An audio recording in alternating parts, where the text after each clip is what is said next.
Hey everyone, welcome back. आज हम explain करेंगे चैप्टर 168 साइतामा वर्सेस गोकू। तो लेट्स एक्सप्लेन। फर्स्ट हम एक्सप्लेन करते हैं कि आखिर उन दोनों को अपने अपने पावर कैसे मिली। तो बात करते हैं साइतामा के बारे में। साइतामा जो कि नॉर्मल ह्यूमन है, उसके साथ जब एक क्राब मॉन्स्टर लड़ता है तो उसके बाद वो ऐसी ट्रेनिंग करता है जिसका रूटीन होता है 100 pushup, 100 situps, 100 squats and 10 kilometre run every day. उसने ऐसे भी यूज़ नहीं किया, वो भी पूरे 3 साल तक लगातार, जो कि एक नॉर्मल ह्यूमन वन पंच मैन के यूनिवर्स में पहले कभी नहीं किया था। सच को तो यार हम लोग भी ये नहीं कर सकते, क्यों है ना। और उसने कहा मैंने तब तक ट्रेनिंग किया जब तक मैं टकला नहीं हो गया। हाँ, ये भी है कि जेनोस भी ये बात को नहीं मानता है, फिर भी साइतामा ने कहा था यही सच्चाई है। और वो अपने ट्रेनिंग में चाहे कुछ भी हो गैप नहीं लिया था, और वो ऐसा करके ह्यूमन की लिमिट को भी तोड़ दिया, और उसके बाद वो बन गया वन पंच मैन। तो अब बात करते हैं गोकू के बारे में।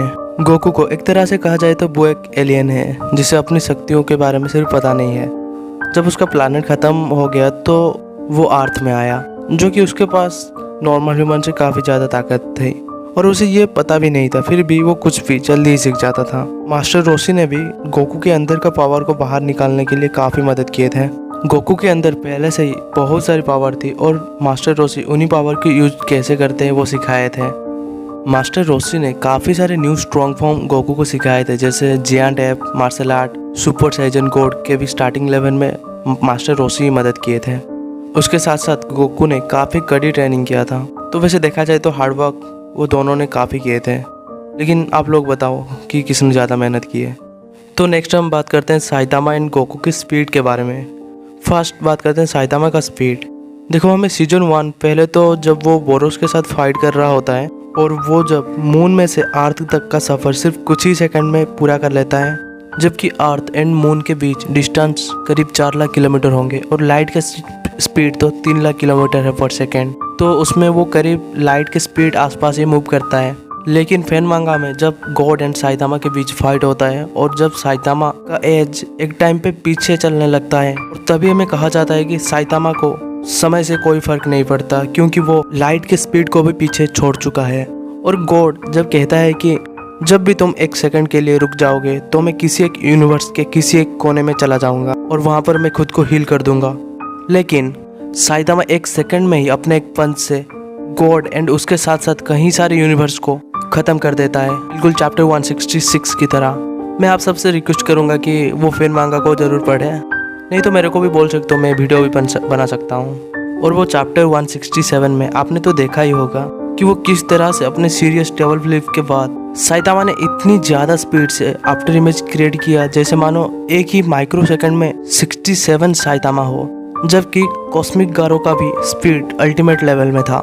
इससे तो आप समझ ही सकते हो साइतामा कैसा स्पीड होल्ड करता है। तो अब हम गोकू के स्पीड के बारे में बात करते हैं। गोकू जो कि एक सैयन ट्राइब से बिलोंग करता है, उनकी ट्राइब की यही खासियत है कि उनकी स्पीड की कोई लिमिट भी नहीं होता है। गोकू ने अपने स्पीड के वजह से काफ़ी सारे स्ट्रॉन्ग कैरेक्टर को हराया है। उसने अपने यूनिवर्स में हीट को भी हराया था, हीट जो कि लिटरली टाइम को भी स्टॉप कर सकता है। तो इससे हमें गोकू के स्पीड के बारे में पता चलता है। उसने डाइस्पो को भी हराया था, जो कि लाइट की स्पीड से ट्रैवल करता है। उसके साथ साथ गोकू ने एक नया फॉर्म भी एक्वायर किया है, मास्टर अल्ट्रा इंस्टिंक्ट, और इसी फॉर्म में उसका स्पीड काफ़ी हद तक बढ़ गया था।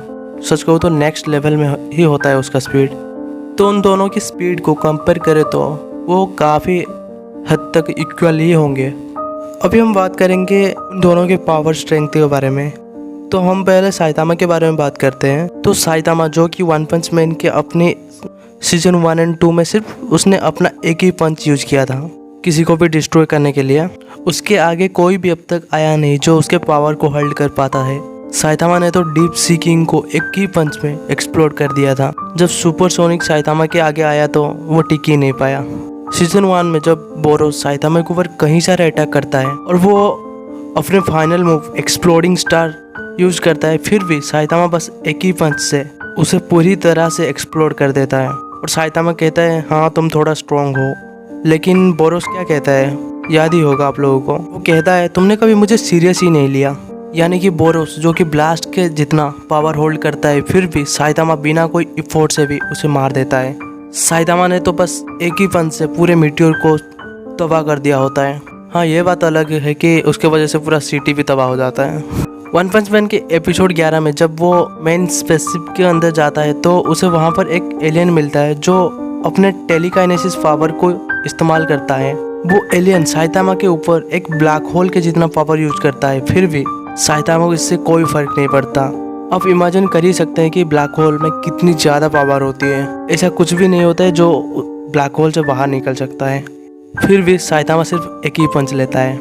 अब आते हैं कैसे साइतामा कॉस्मिक गारो को हराता है। कॉस्मिक गारो जो कि खुद ब्लास्ट एंड गॉड की पावर को भी कैरी कर रहा था।